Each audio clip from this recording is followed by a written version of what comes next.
It's preparing.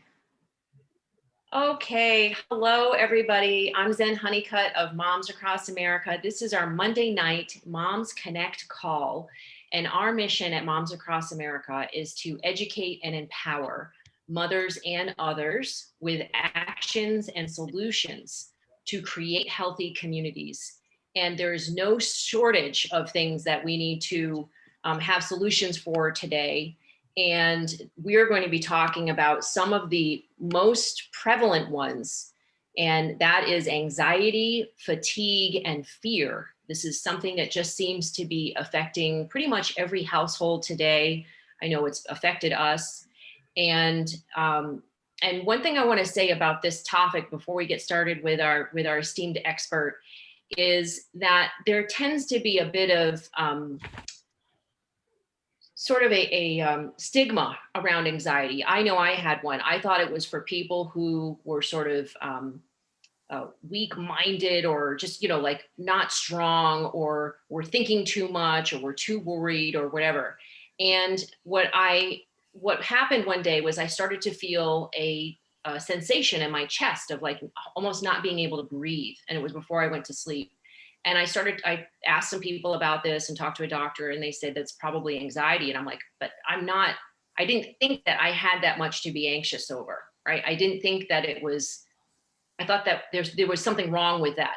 But what's happening today is so many people are feeling this physical sensation, which is being called anxiety or could be anxiety. And it's connected to not only what's going on in our food supply, but what's going on with toxins, with all kinds of exposure to toxins, and what's also going on in the world. But so my point is that it's not necessarily what you're thinking. There could be a physical reason why this is happening. And we're going to talk about that.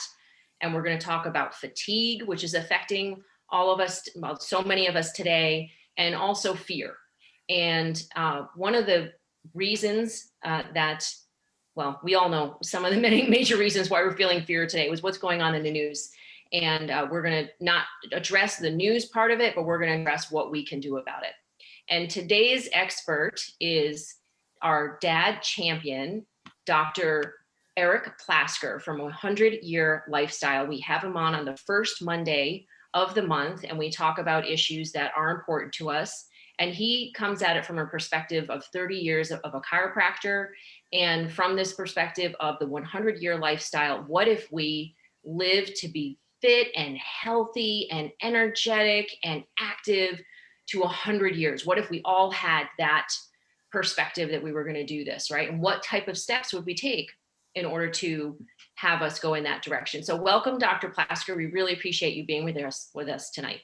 It is my pleasure, and I'm so excited about this topic, to be with moms and dads across America who are wanting to live differently. And, you said something I think is really important in the way that you introduced me. You said that I have 35 years experience actually in practice as a chiropractor. My kids are 27, 29, and 31. But here's the most important part of that, is that before I had 35 years experience, I had 0 years experience. And then right after that, I had 1 year experience.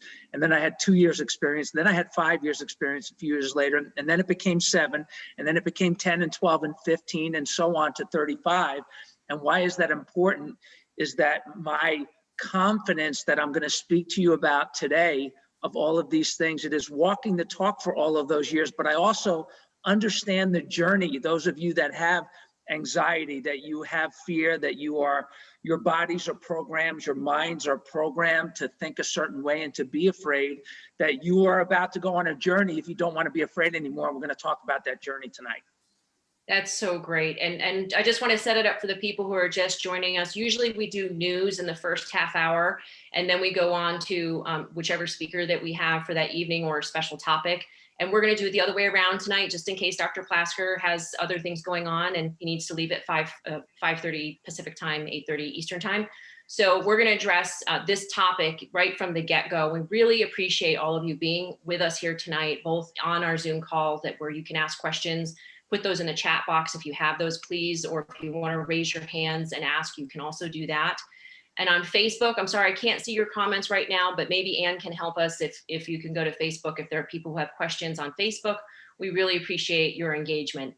So Dr. Plasker, one thing I promised people when I sent out the email and did a little intro about this today is that we were going to talk about something that that Big Pharma would really rather we not talk about. And this solution to anxiety, fatigue, and fear is something that Big Pharma has pretty much been fighting for about 100 years.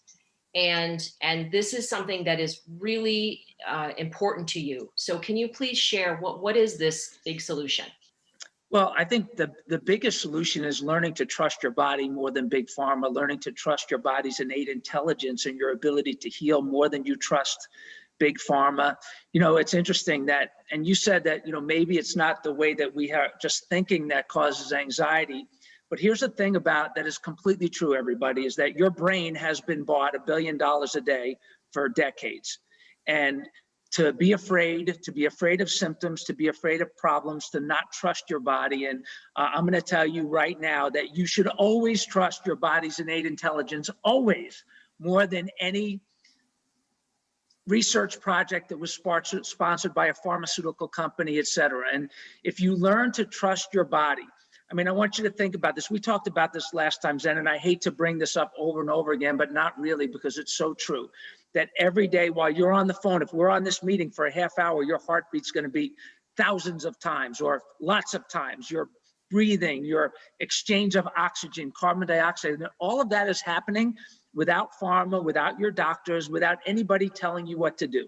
Your circulation, your exchange of nutrients, your immune system is working, and you don't have to tell it what to do. And if you understood that you don't have to know how all of that happens, but if you had confidence in your body and understand how your body works a little bit more, then you will become less and less and less afraid every time you get a symptom. When you feel that little pitter patter in your chest, when you feel your chest tighten up, you'll understand that you could breathe through it and calm your body down, that you'll understand that the foods that you eat and the promises that you keep to yourself and the way that you look in the world will change over time, and you will become more and more confident and less anxious.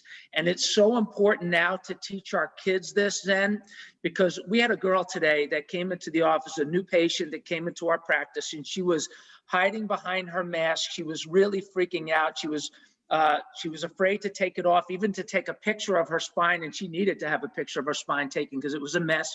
She had some injuries. And then you could tell that as she got more comfortable in her skin in the office, she realized that we were not afraid. Just because I say this a lot, just because we're not afraid doesn't mean we're reckless, doesn't mean we don't care about other people. Nobody cares about other people more than we do. There's probably some other Thais out there in the world. I know, Zen, that you're probably a Thai. I know Caitlin, I see her, she's a Thai. I know John, who's watching here, he's one of our patients, he's a Thai too, and Anne's probably a Thai too. We're caring, loving people. And just because we're not afraid, it doesn't mean that we're reckless. And so if we understand that our immune system is stronger than any drug, and that if we know how to take care of it, we have an article on 100yearlifestyle.com, Becoming a Least Vulnerable Person. We talk about all the things that make you more vulnerable and all the things that will make you less vulnerable. The more you adopt this mindset and make these changes and trust your body, the less anxiety you will have. So hang on though, because most people, when they feel that pitter patter of anxiety in their chest, or when they start getting sick, or when they feel, fatigue, they want to fix it. And what we've been taught, by our parents or by Big Pharma, by ads, is that we need a pill. Even some of us have progressed just to supplements, right? But we need to take something in order to fix it. And if we're not doing that, we're not being responsible. Right. I mean, Yeah. I've had family members who get upset with me for not taking my child to the doctor immediately and getting them on antibiotics. And so you're trying to tell me that I don't want to say not supposed to do that because you're not giving medical advice, but that I'm just supposed to trust that my body or my kid's body is going to heal itself. Yeah, I mean, listen, if your child has 105-degree fever or 104-degree fever, that's different than 101-degree fever and 102-degree fever. So we're not going to be foolish about it. But I also think that when you say you have to take something for it, you can write this down. Here's one thing you could all take for it. Are you ready? A deep breath. You can take a deep breath. That's doing something. You can take a deep breath, and then you could take a second deep breath and a third deep breath and a fifth deep breath, and it calms your body down. And if you take a slow deep breath when you're feeling anxiety, and you do that for a minute or 2 minutes or 5 minutes, and you close your eyes and breathe, you will wake up or open your eyes in 5 minutes with a lot less anxiety. And here's the thing, when you cover up a symptom, it doesn't mean you're making it better. So many of the anti-anxiety drugs are addictive drugs. And that's a problem, because when your body begins to crave these drugs from an addiction perspective, then deep breaths it's harder to get that to work for you. You have to fight to get your body to work for you, because your body craves the drug. It creates more and more receptors in the cells. So when your body takes these addictive drugs and it creates these more receptor sites on the cells, then your body craves the drugs even more. So you're actually not solving the problem. You're changing your chemistry in the moment, which changes how you feel in the moment, which doesn't solve the problem. And I have an exercise for everybody. It's simple. Go to drugs.com. Don't take my word for it. Go to drugs.com, put in any medication. Things like Prozac or any psychotropic drug that leads to ADHD drugs, Adderall, for example.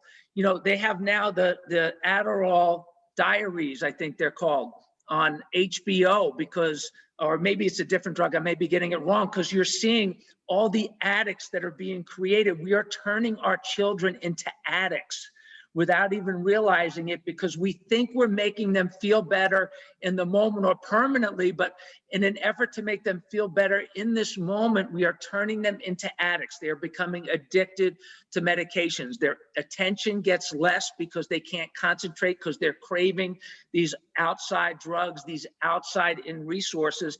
And I got to tell you, when they learn to trust their bodies, they learn to breathe, they get in touch with themselves.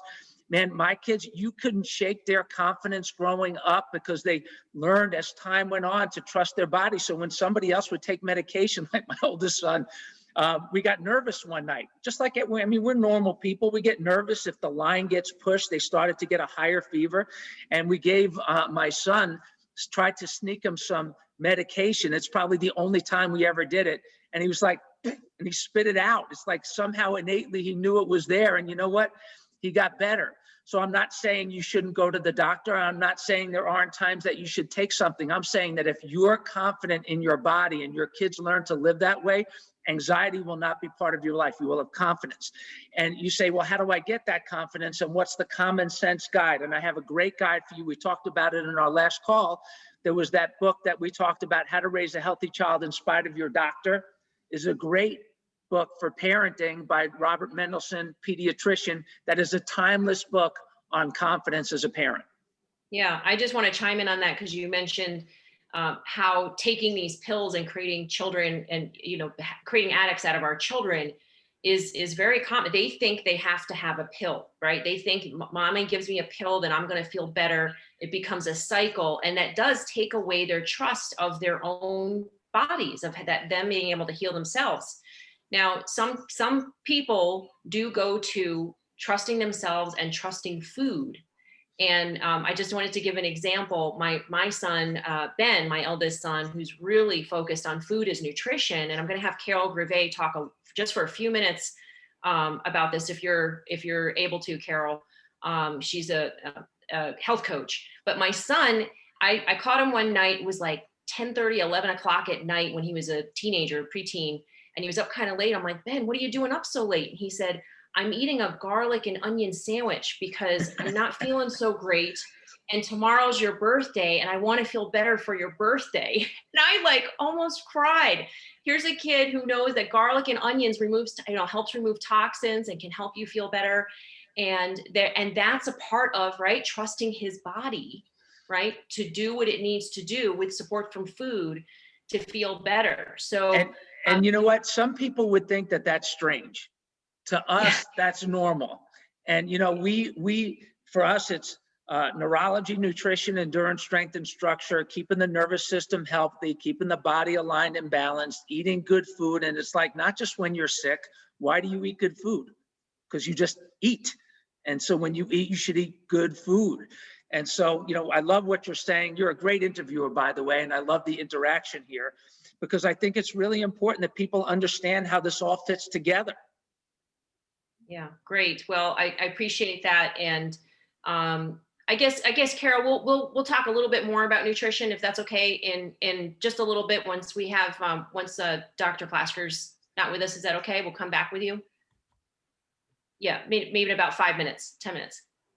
Oh, wait, Dr. Plasker, I mean, do you ever tell people, I mean, I say this sometimes, you know, you're not always supposed to be happy anyway. So.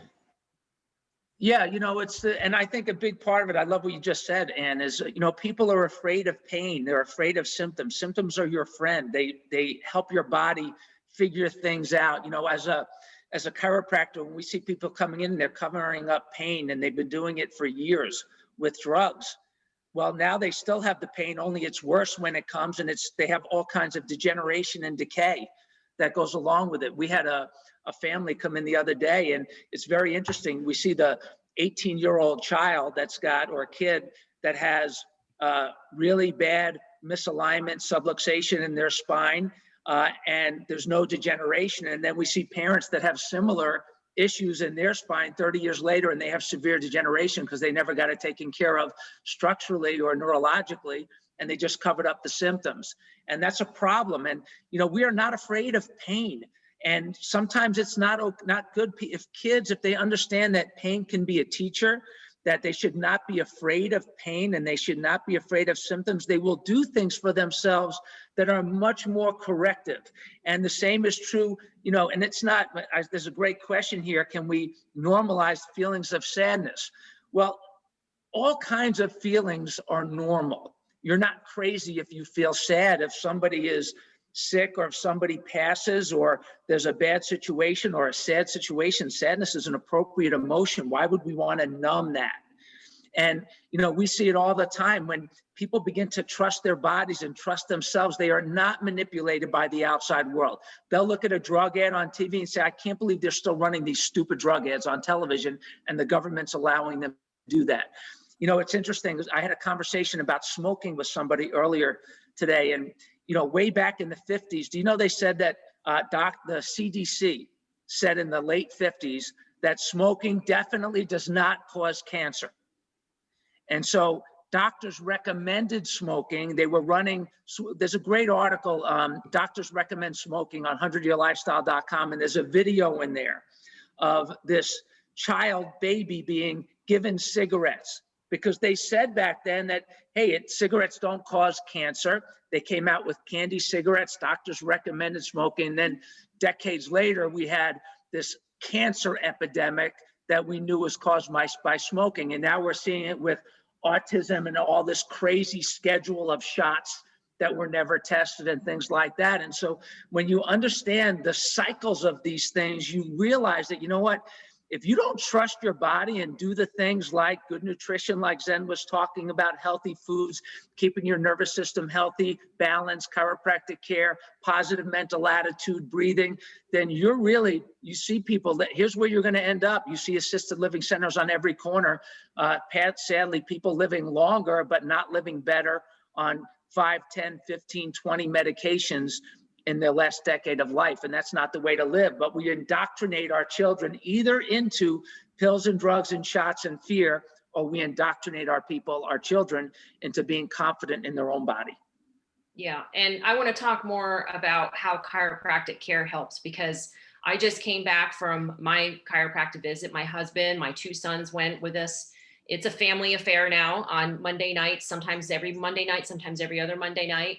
And I have to say, after doing this for a couple months now, which is what you have really made present for me, which is consistent care, lifestyle care, and getting chiropractic care, not just when you have a crisis, it has really altered things for me. I used to hear a clicking in my ear. I used to have a lot more of that anxiety feeling. I had very, like, probably maybe once a month now, I have that feeling of anxiety. And I sleep better. My back is better. My neck is better. By the way, arms all better. Remember, I had frozen shoulders. You couldn't do that when I saw you. Oh no, all better now. And so this has made such a huge difference for me. I'd like for you to explain a little bit about what's going on. Like, we moms, we like to know what's happening in the body such that that helps all of this stuff work better. Like, how could chiropractic care actually help with anxiety? How Well, does that you know, it's a great question, and I'm going to answer your question differently than you asked it, because the reality of it is the care that we provide doesn't treat anxiety. It doesn't treat headaches, neck pain, back pain. It doesn't treat ear infections, and it doesn't treat any of those things. It helps the body normalize and function the way that it's supposed to. So where you think you're recovering from this condition, which you are, what is really happening is your body, the interference to the normal function of your body is being removed. So your body can do what it's supposed to. Like, this is the normal. The other was not the normal. So when you remove the interference from the nervous system, which is like static on a cell phone line, it's like static on in your radio, or if you're listening to the radio, or if there's static on your television set, that's what happens when there's interference in your nervous system. And what is very interesting about what you said in this process from crisis care to lifestyle care, you still get anxiety maybe once a month. How often were you getting it before? every night? Every night. So Every it didn't night. go from every night to once a month. It's a process. Like, your body is being trained. You are gaining confidence in your body. You are the classic example of what happens with people. It's not just we make you feel better forever and then it goes away forever. That's not what a pill does. What happens is your body's being trained. And as you get through this process and you learn to trust your body, you realize, why would you do it any other way? On our last call, I was just recovering from being out of commission for 10 days. I haven't been out of commission for 10 days in 35 years. And I don't know, I feel like I had the flu. I never got tested for anything. I just stayed away from everybody in the office, et cetera. I let my body heal itself. I got adjusted. I took vitamins. I had some good, healthy, vegetarian, vegan made soup that my wife made for me, thank goodness. And you know what? And then I bounced back, no problem, went back into the office, healthy, strong, and I am more immune today than I was 4 weeks ago and 5 weeks ago. And what's very interesting about that is, if you learn to trust your body, if you learn to listen to your body, your immune system, that's how your immune system learns. So just like you're learning to not have anxiety every day, your body's balancing out, the nerve interference is not creating all this uneasiness within you.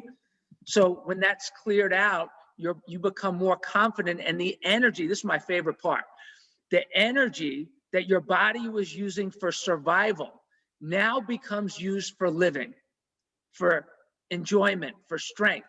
And there's we're in the middle of a program, I know you're doing it too, this 100 Healthy Days, week 2, which you could go back and get that information on our fan page. We talked about energy, and we talked about the law of conservation of energy. Physics law, very simple, I'll really simplify it for you, is that energy cannot be created or destroyed, but it can be redistributed. What do I mean by that? If I hold a ball up like this, it's potential energy in the ball, but if I let it go, it's kinetic energy as the ball drops. So it's the same, it's different type of energy, it's released, it's different type of energy, it's transferred. That happens in the body. When your body has interference, and it's, you know, you talk a lot about toxins. I love that you're an expert in that and communicating all of these toxins in the environment, how to get them out of your life. Why is that so important? If your body is constantly having to fight off toxins and it's using energy to fight off toxins, it can't use that energy for thriving out in the world.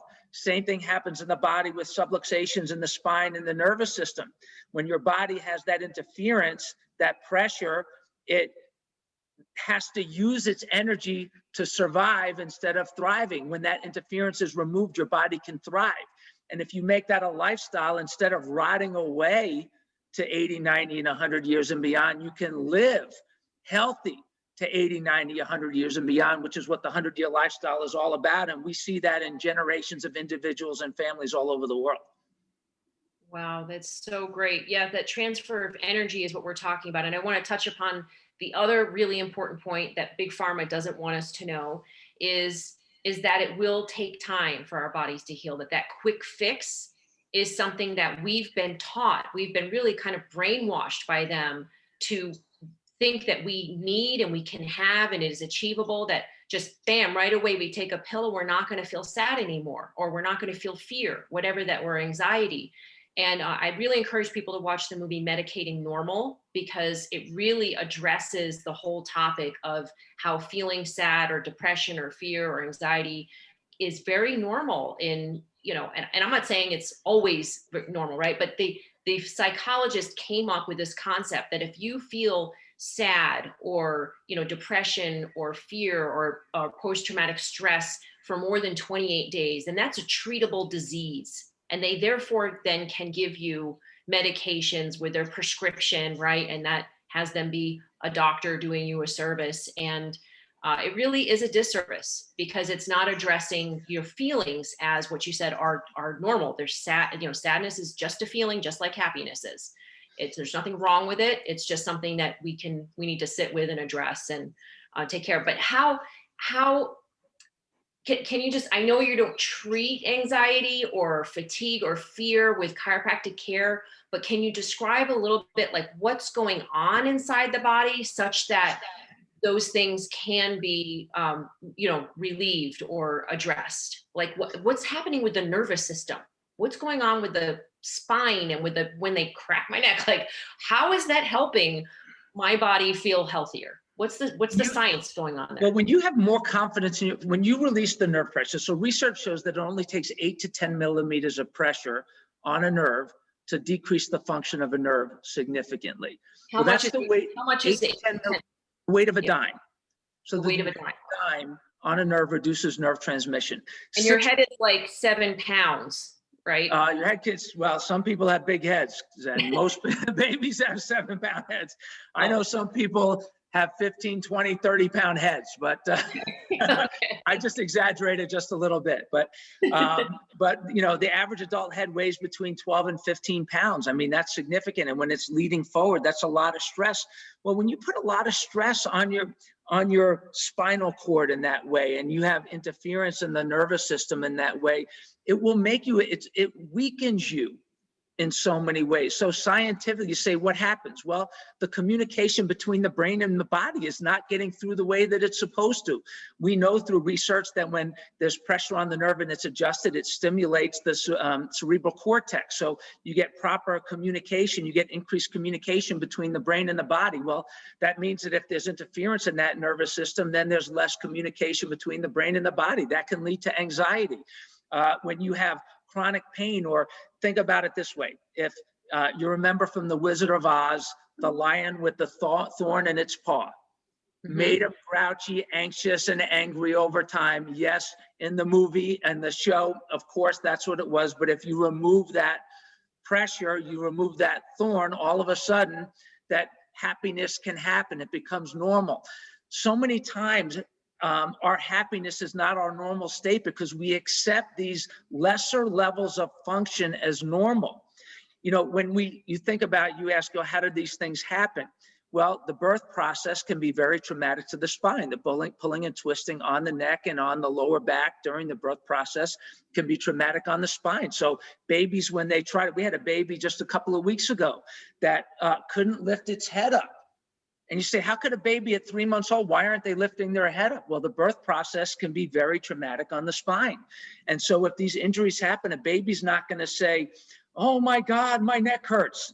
A baby cries. A baby can't nurse properly, so they're not getting the right nutrition.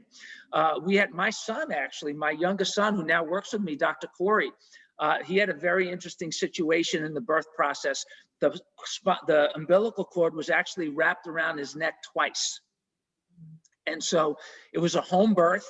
The midwife, she was listening to Lisa's abdomen, and she noticed every time there was a contraction that the heartbeat went down. She got a little panicky. Certainly we knew that there was probably that the cord was wrapped around his neck. Well, as Corey crowned, she unwrapped the cord once, unwrapped the cord again, and then finally Corey came out, cut the cord. She cut the cord, and Lisa nursed him a little bit, and then he was adjusted literally within a few minutes. But here's what happened, and this was very interesting, and it's a memory pattern that people have. When he was 2 years old, 3 years old, we would notice he would be out at the basketball court playing with his brother, and if his shirt got too tight around his neck like this or up under his chin, he would get extremely anxious and start to freak out. So one of the things we would do would be to adjust him to make sure that there was no pressure on the nerve, because it was an injury to his neck. That was an injury to his neck that was causing, as his body grew, it would surface again, and we'd have to remove it again and then remove it again. But here's the other thing that we did. My mom, who was a brilliant woman, she sent me a book, and I don't remember the name of it, but there was a chapter about rebirthing, and it was about children that are born with the cord wrapped around their neck. And it was very interesting. The first sentence said in this chapter, it said, "These kids don't like to wear ties."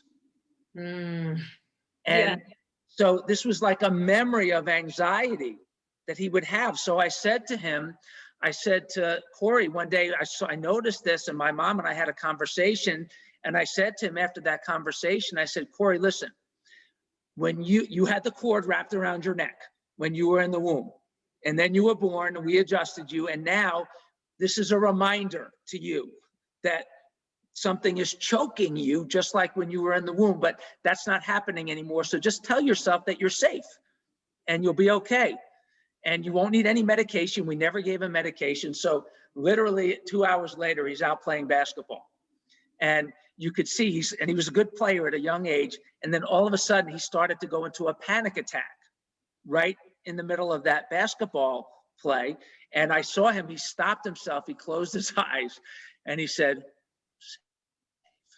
"I'm safe." And he literally affirmed to himself that he was safe. And he was like, "Oh, I'm on the basketball court." And he went and made a play. And he was 2 or 3. So if a child can do that, if they understand, these are ways that we can train ourselves to have confidence in the body and not look to a pill. Because what would a pill do to make him feel better in the moment?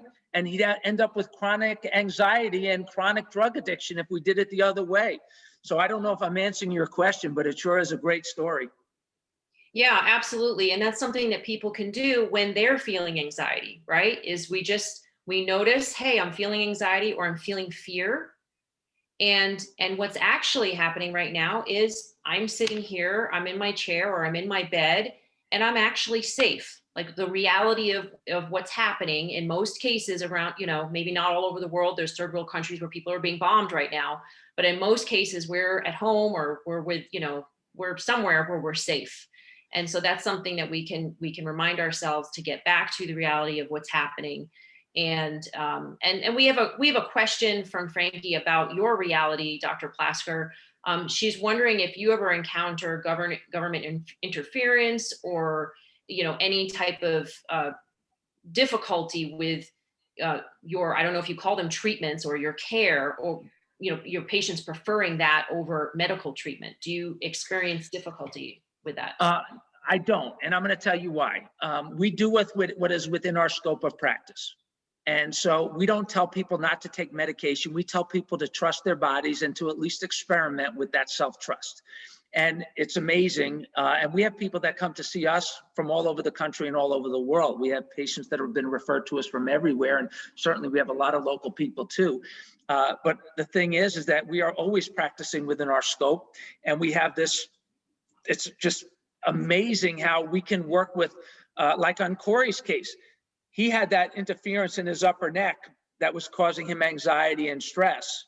And so we taught him how to deal with it in that way, and we removed the interference. Well, somebody else can have that same subluxation, that same interference, and they could have headaches, they could have neck pain. So we don't treat any of those things. There's a great article on 100 Year Lifestyle drugs.com, why medical conditions respond to chiropractic. And the reason is because we don't treat them. What we do is we take care of the body. And by taking care of the body, people, they just get better on their own. And some people, maybe they will need drugs and maybe they will need medication, but my goodness gracious, go to drugs.com, look up the side effects to consumer, side effects to the provider, really dig into it, and then make a choice. You know what? Am I going to do this as a first resort, or am I going to do this as a very last resort? And it's information that is out in the public domain. So we're not telling anybody that to do something that is not in the public domain. We're working within our scope and providing people with resources so they could be informed. But the other thing that I think is really important, Zen, critical for people is you have to understand that $1 billion a day minimum are being spent to make you afraid, make you nervous, and buy your brain. $1 billion a day, at least. And you got to decide whether you're going to be a victim of that brainwashing or you're going to trust your body. And I would tell you that you will always be much better off in almost every case, trusting your body, knowing where the limits are so that you don't cross over the line into doing anything that's dangerous. And most of the time, you have a lot more latitude than you give yourself. Yeah, and I want to add in that $1 billion a day is big money for a lot of different corporations. And I know you're primarily probably talking about media and television ads and big pharma commercials. But there's another way that they're doing that, and that is through our cell phones and electromagnetic, waves that come there. We're being attacked with in our body in order to download the information that they want from us. What websites are we going to? What ads are we clicking on? What things are we buying? And that's another way that their brain, I don't want to say it's not all brainwashing, but they're influencing us in how we make choices and the types of things that we buy. And there's another effect, there's another impact of that, and that's the electromagnetic frequencies and radiation that do impact us and do impact our fear levels and our fatigue levels, and maybe even our anxiety levels as well. They do impact your brain. And so when moms and I talk about our kids playing video games and how we notice after about an hour and a half, they start getting like angry with each other. Well, what we've noticed is that happens even if they're not playing violent games, even if they're just playing Minecraft and they're building something, right? Where they're making games where they're building. And it's not because of the content of the video game, it's because of the electromagnetic radiation. And it affects their brains, right? And their bodies and their physiology.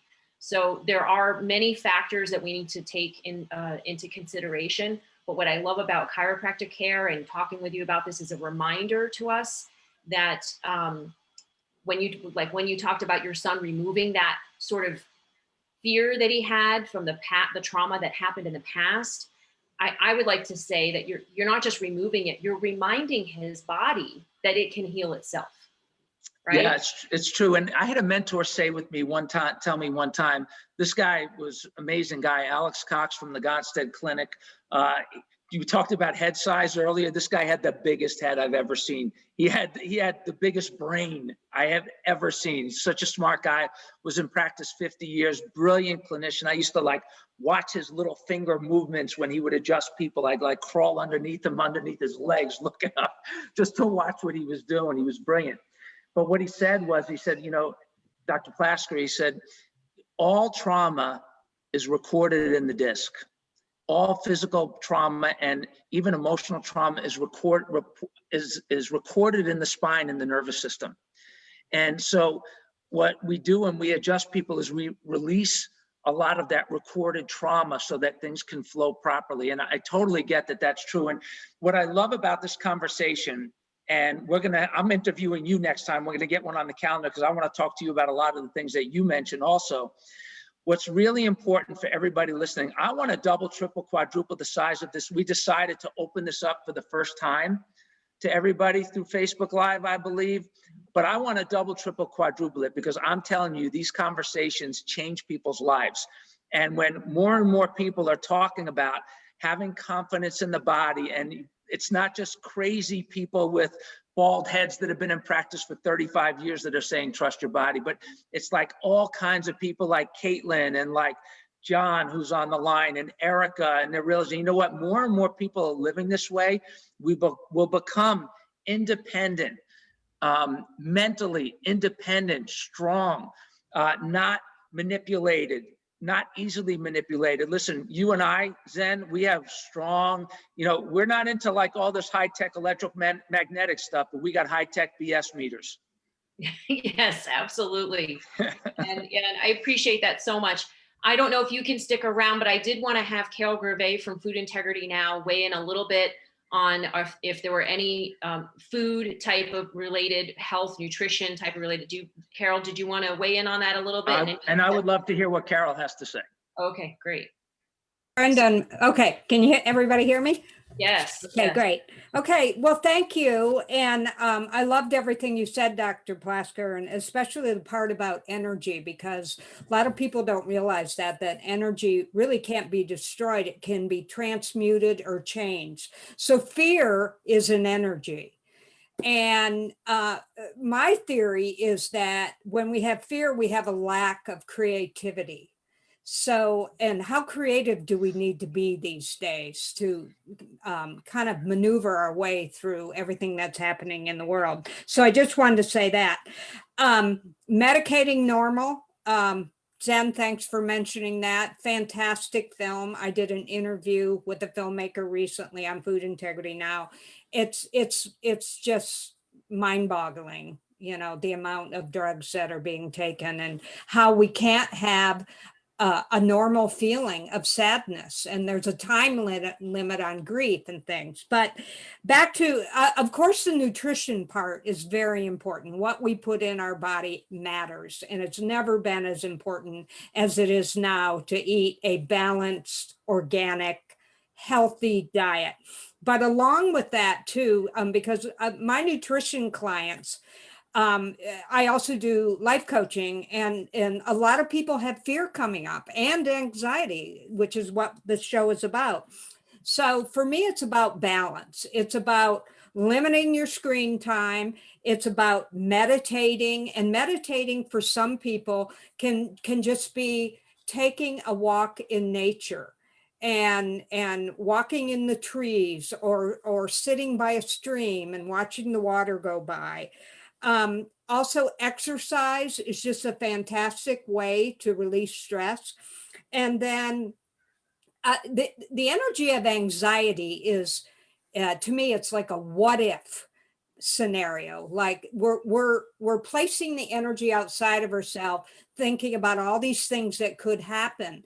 What if we shifted that energy to a really wonderful scenario? What if this amazing thing happens? What if?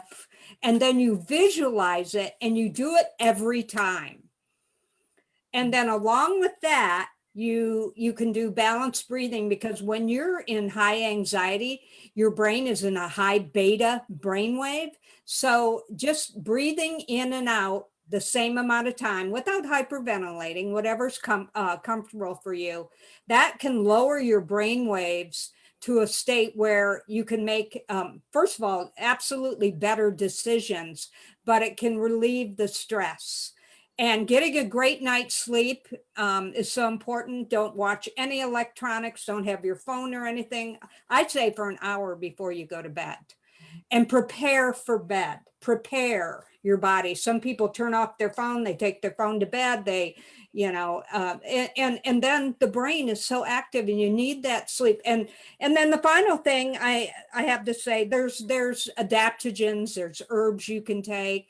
There's Bach flower remedies, which are, homeopathic, Star of Bethlehem, Rescue Remedy, for those times where you just need a little extra help.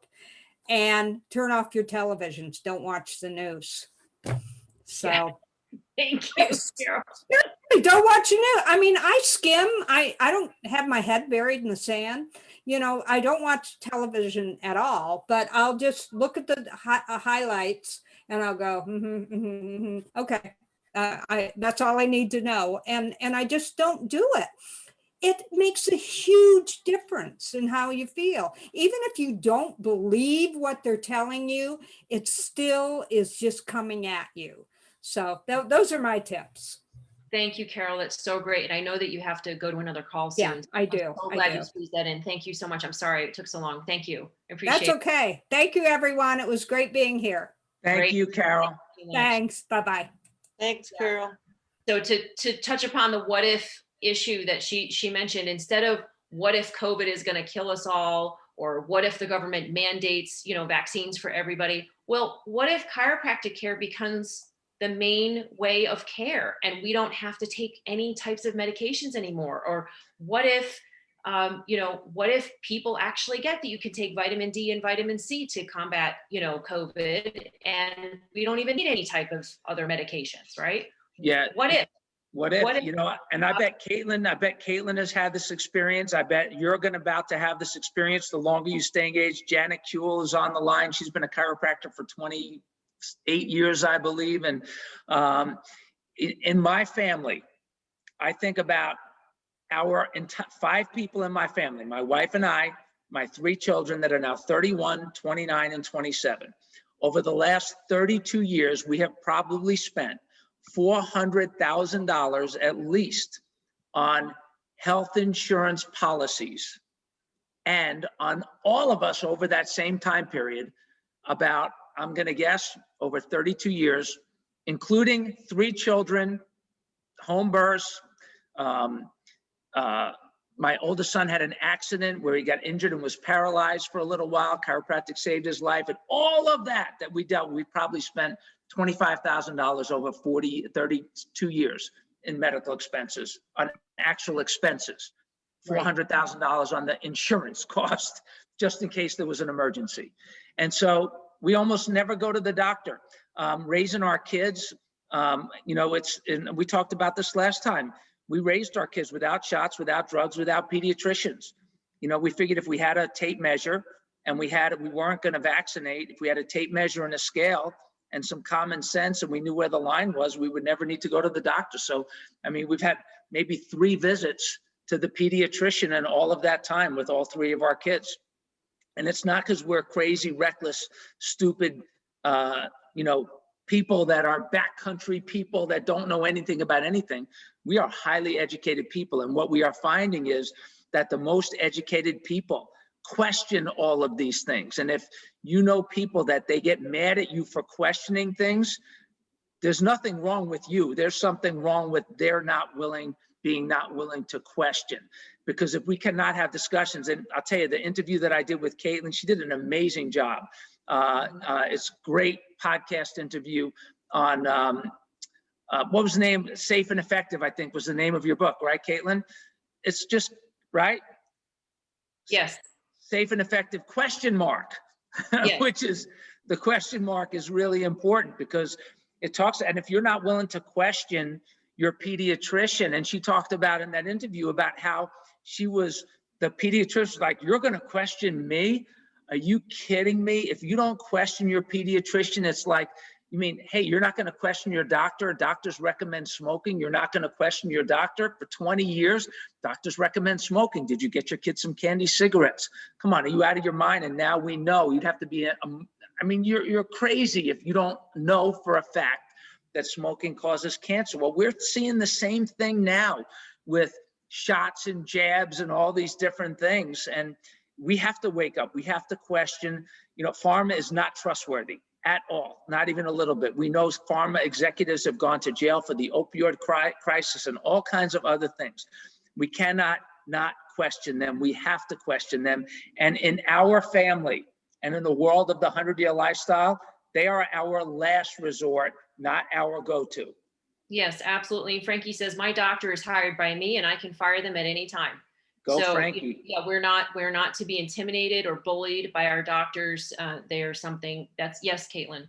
Can I say something quick on chiropractic? Yes, please. We're on a positive tangent, but we kind of mentioned where chiropractic can go and some positive things that may come out of this. And it's not a big field in chiropractic right now, but a lot of the trends are going towards corporate care, which is a really great philosophy when we come to healthcare, and we're so quick to jump down Amazon's throat or Facebook's throat and have this negative spin on these big corporations, but they're the ones that are spearheading on-site corporate care.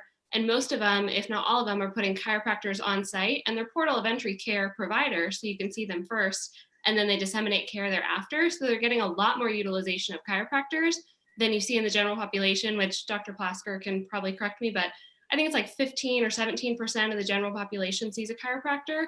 But in these on-site companies, they see utilization rates of up to 50%. So you're touching an entire population that hasn't seen a chiropractor and wouldn't if it wasn't for these corporations who are seeing how messed up the insurance model is and are saying, hey, I want to do this myself. I don't want to pay these big payers. And so they have these on-site wellness programs, and then chiropractors get to spearhead them. And they are really, really making an impact on the amount of the general population who's going to use a different portal of entry to care. And we can see a lot more people going down a different track or trajectory than they would if they saw an MD first. So there are some cool things coming out with chiropractic and some of these corporations that we've been kind of putting down lately just because of their censorship and things like that. And I'm not taking any of that away. That still definitely should not be happening. But there is some cool stuff that maybe some positive light may come out of this. Yeah, no, I'm you're glad to right hear- on. You're right Yeah, on I'm with glad that. to hear that. I'm glad to hear that they're doing that. And I like to point out they're probably doing that because it saves them money too. They A lot. know, Yeah. Lot of money. they know that it saves So money. they're And that- making money selling the pharma to everybody while they're saving money getting people under chiropractic care. That's an interesting model. yeah, their employees cost them less money if they're on chiropractic care, but they want everybody else to be sick and to buy their medications. Now, I need to transition to talk about one medication. We have Ann Williams on with us. She is the head of Parents Against Miralax. And when I saw one of her people point out a study, which I'm going to screen share now, I was extremely disturbed by it. And I just wanted her to touch upon it a little bit so that we can talk about this issue. This is the study of transplantation of human microbiota into conventional mice durably reshapes the gut microbiota. Now, that's not exactly the point of what I wanted to address. What I wanted to address here was the fact that they used polyethylene glycol in order to cleanse out the gut. And I thought there was a picture here, but let me see. Yes, right here. So Anne, can you talk a little bit about what is polyethylene glycol and what's going on in this study? I would love to. And I echo everything that everyone here is saying. Dr. Plasker, talking about nerve innervation is so key and so important. And what we are finding about Miralax is the generic name is polyethylene glycol. We know that it's given for constipation over the counter. It wipes the gut clean of everything. Clean is probably not a good word. It wipes out the good bacteria along with the bad bacteria, and often opportunistic organisms set up shop in the gut after that. And we know that the gut and the brain are so intricately tied based on all the research in the last few years. So what we know about polyethylene glycol is it is in approximately 80% of all medications.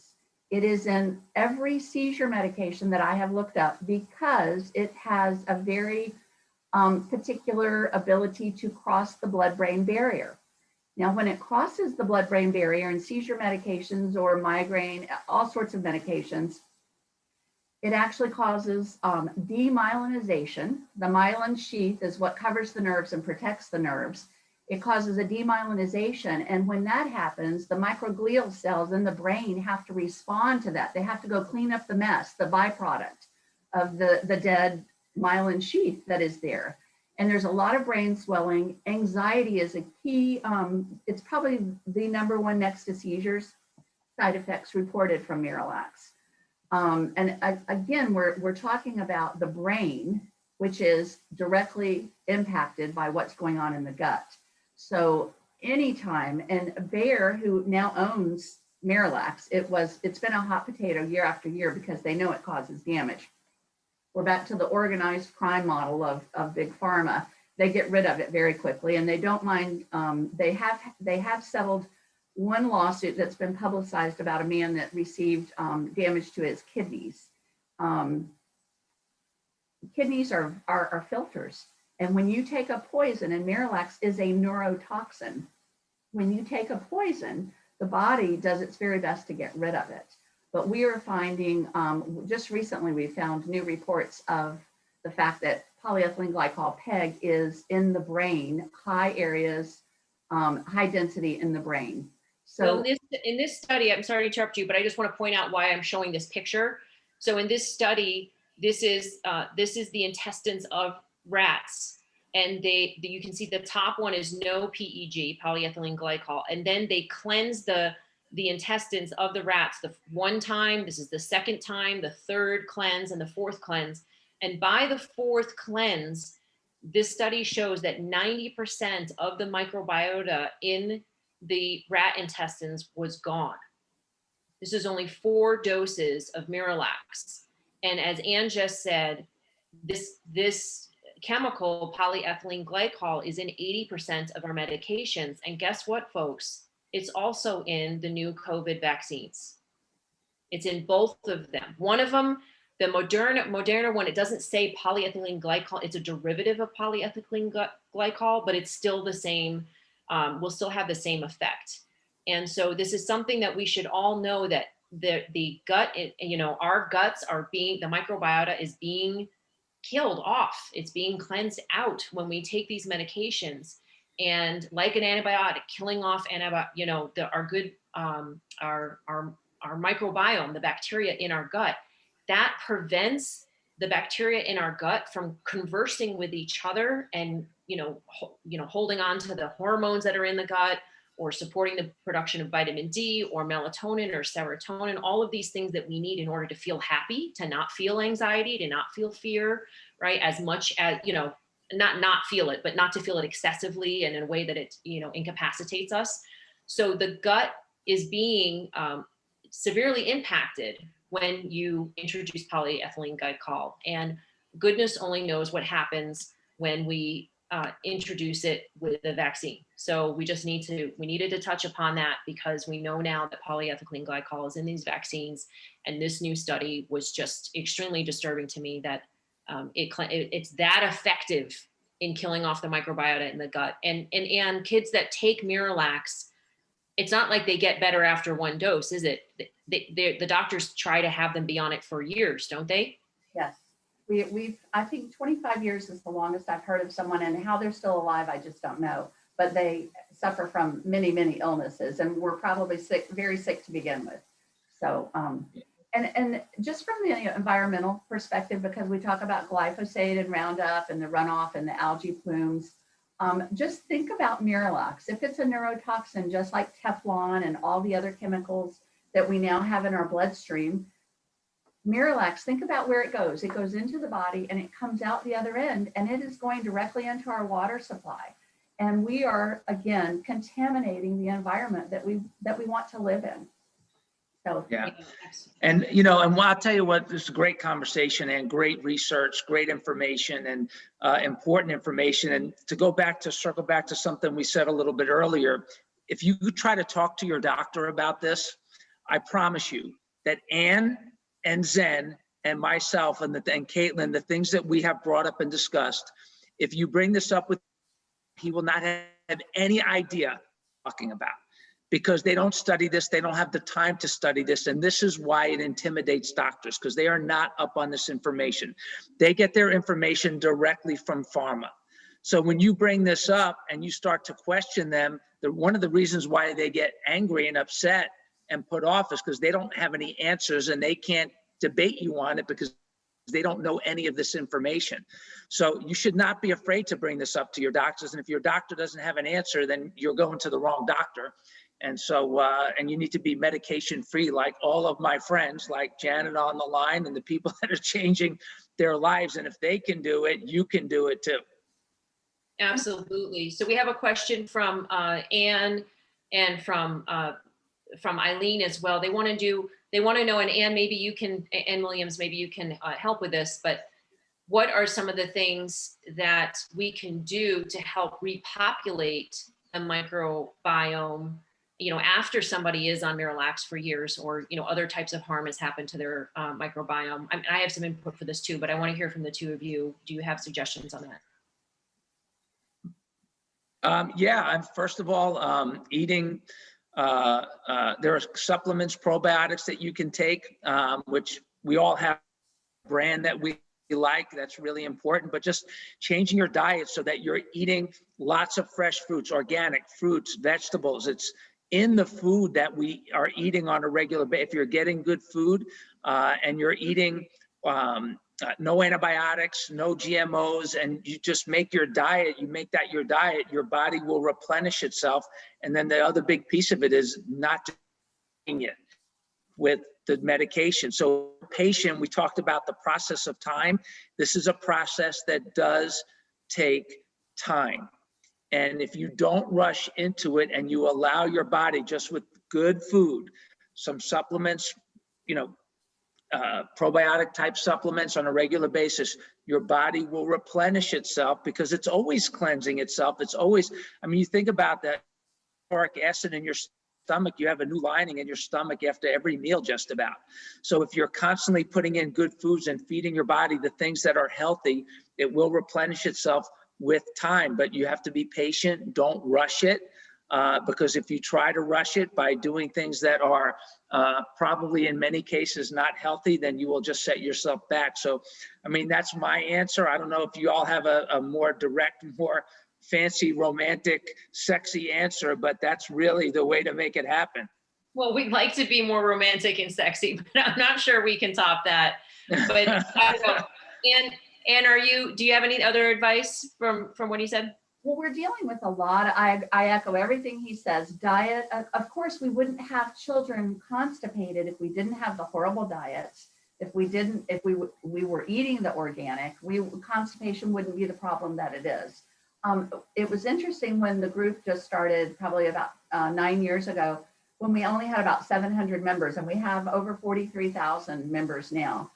These are children that the reports are all the same: anxiety, OCD behavior, PANDAS, PANS, aggression, all sorts of things. But one of our moms found a report done in another country at I think the University of Taiwan, that lemon juice had actually helped rats recover from metabolic acidosis. And metabolic acidosis is one of the big components of this whole Miralax injured picture.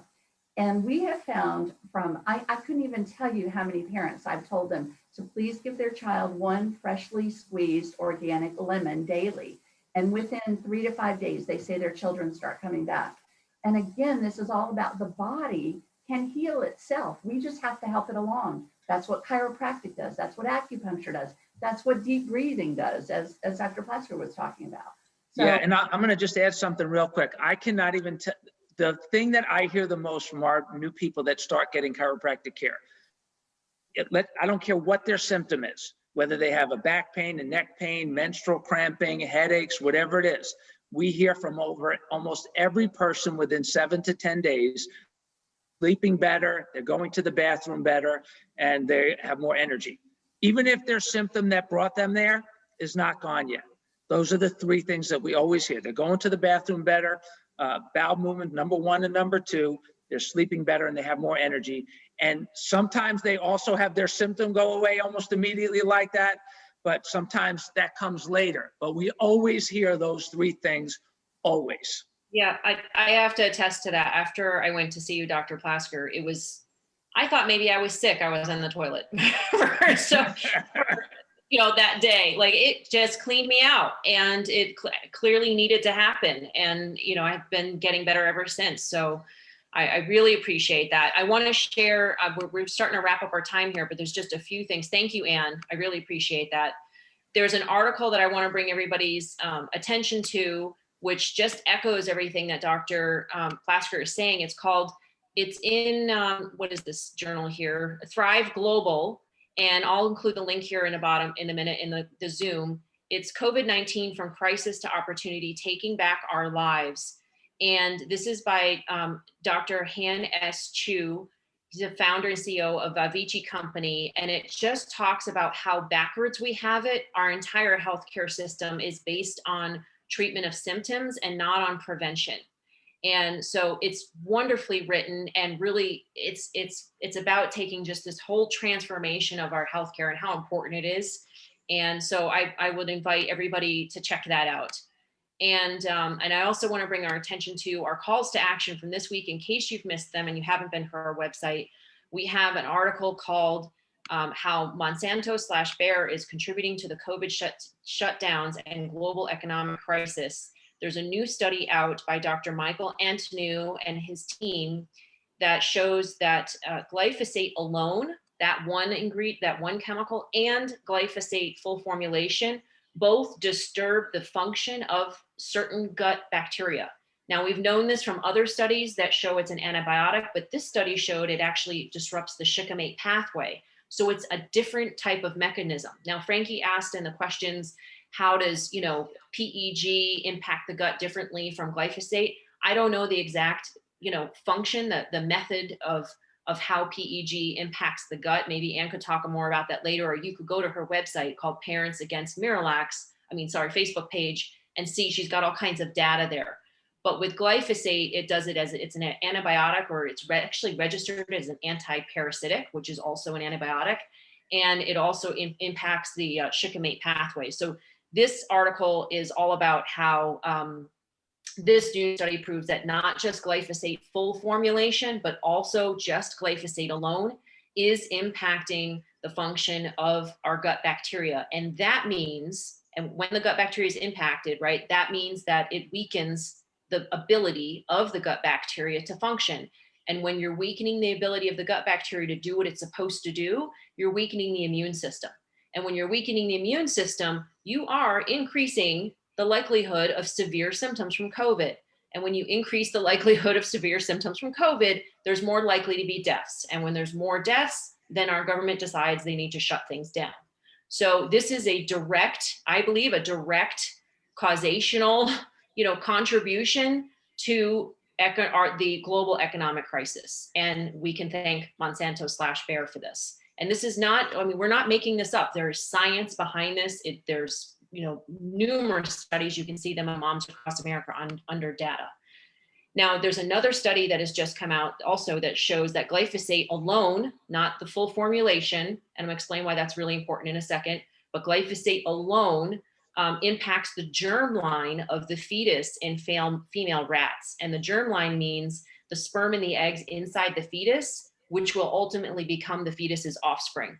So this means that we have not even begun to see the true impact of glyphosate, because our children have not tried to have children yet for the most part. And when they do try to have children, we may see, very unfortunately, that there are even greater impacts. And so this is why it is so important that this chemical is banned. And the EPA is currently reviewing whether or not to assess this, to approve this chemical for another 15 years. And we have an opportunity to speak up today and tomorrow, because Tom Vilsack could be appointed tomorrow. He has his hearing tomorrow, February 2nd, for whether or not he will become the head of the USDA. And Tom Vilsack is a horrible decision, because he's a huge proponent of GMOs, which means 80% of GMOs are engineered to withstand glyphosate. So therefore, he's also a huge proponent of glyphosate. And because he's approved so many GMOs. In fact, he overrode a Supreme Court decision. If you go to Communities Rising at 17 minutes and 35 seconds, you'll see Tom Vilsack.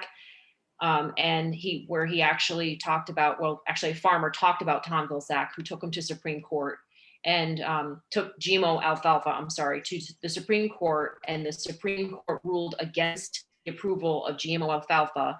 And Tom Vilsack went against the Supreme Court ruling and said, we have no choice. We have no choice. We have no choice but to approve GMO alfalfa. So he went above the highest court in the land and thinks he's above our democracy, and will probably do more of the same if he's approved tomorrow. So at the bottom of this article on our website, I'd really appreciate it if you guys would click here to take action and fill out this one-click campaign. And please say no to Tom Vilsack. It's not too late to do it tonight. You can do it right now, right after this call. and it'll send a email. It'll tweet. If you connect your tweet, you can also make a phone call and leave a message on their answering machine. If they were bombarded with messages before tomorrow morning, it would be wonderful. And you can also send them a video as well if you'd like. So I just wanted to make sure that we touch upon this call to action. It's very important.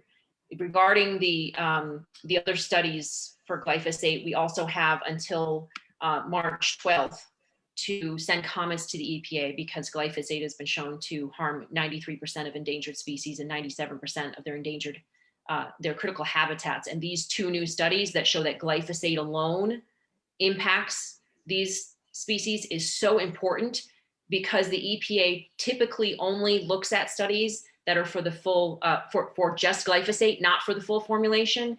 And most of the other studies are for the full formulation. So these two studies are very important because they do address that glyphosate alone is incredibly harmful. So we could, not we, but the EPA has more than enough, has ample evidence to ban glyphosate, and they just need to do that now. But we need to remind them that it's important. If they hear from us, it does make a difference. In fact, I've met with the EPA 3 times. And on and it's just because I'm like you guys, a mom, like just said, let's speak up, right? And 10,000 of us called them in 5 days, or it was actually 3 days. It was a 5-day campaign, but by Wednesday, 10,000 of us had called them when we found glyphosate in breast milk.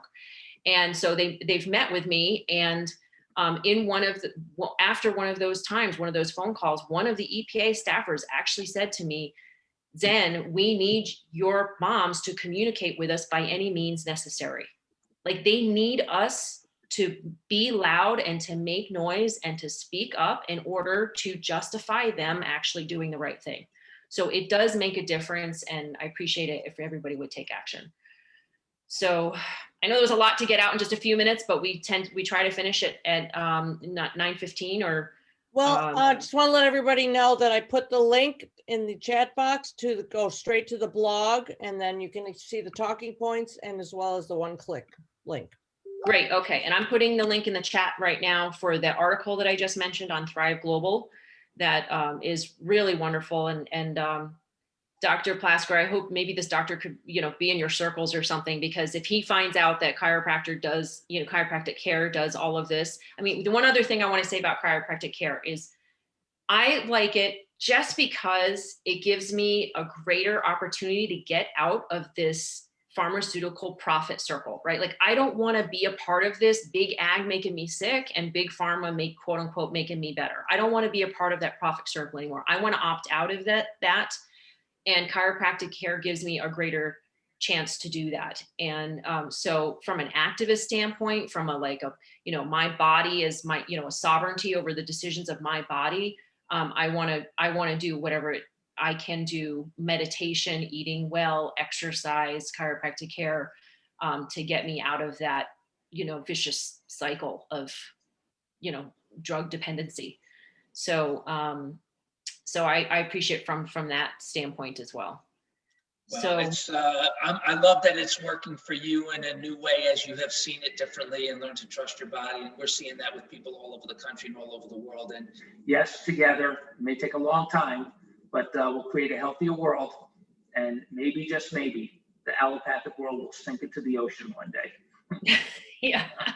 It will become obsolete, right? When you create a new paradigm, the idea of creating a new paradigm is that that other thing is not even needed anymore. It's not even thought of when you go towards this new direction. And when I go in this new direction, I mean, once I got adjusted in my neck and my jaw and my ear stopped clicking, I didn't even think about going to a doctor to get antibiotics or ear drops or, it didn't even occur to me. I didn't need to. Yeah. So proof. Yeah, so that's what we're looking at, is creating a world where we're empowered to heal our bodies, heal ourselves, to trust ourselves. And how amazing would it be if what if our children, right, can trust that they can support their bodies to heal and not be a part of this whole big pharma, vicious cycle. It's like, really, I mean, people have become basically slaves to taking medications, right? Enslaved in that cycle, in that trap. And we want to get out of that. So I think we have a few other questions, but I think we need to wrap it up tonight. So if there's anything else that you want to ask, oh, I'm so glad to hear Matoka canceled their health insurance and they're happy to support chiropractic care. So I'm so excited to hear that. That's wonderful. Yeah, and I was so excited to see on Parents Against Miralax this week, a woman posted a GIF where she was dancing, and she said, "I just wanted to share that I've been following the advice on here, and my kid is now, pooping every day for the past 2 weeks." And she just said, "I just followed what you guys said, cut out dairy and cut out gluten, try chiropractic care and eat organic, and like here we go." She's just so happy. So we can do it, folks. And thank you again for your support. Thank you, Dr. Plasker, for taking so much of your time to be with us tonight. My pleasure. I love what you're doing. Love to be a part of the family and the journey. And we got a lot of work to do. So let's keep on. We should do this again next month. Great. Yes, we will. On the 1st. We will do it the next month. I'm sorry. I just posted that link again to Thrive Global. I had posted it by accident just to Ann. So it's posted now to everybody. Check that out before I close up this session, and I will post it on Facebook, friends. Thank you for watching on Facebook. I'll post it under the comments under this video, and you'll be able to find this video on momsacrossamerica.org under events and Moms Connect calls. We will be posting this up there for your review. Okay. Thanks so much, everybody. Please go to our page and oppose Vilsack. Oppose Tom Vilsack. Please do that right now. Okay, great. Thank you, everybody. And the information, by the way, that when we ask for email, it's just to connect you with your senators and representatives, and we do not share it with anybody. It's not used for any other purpose. It's safe. Okay. Thanks, everybody. Take care. Bye-bye.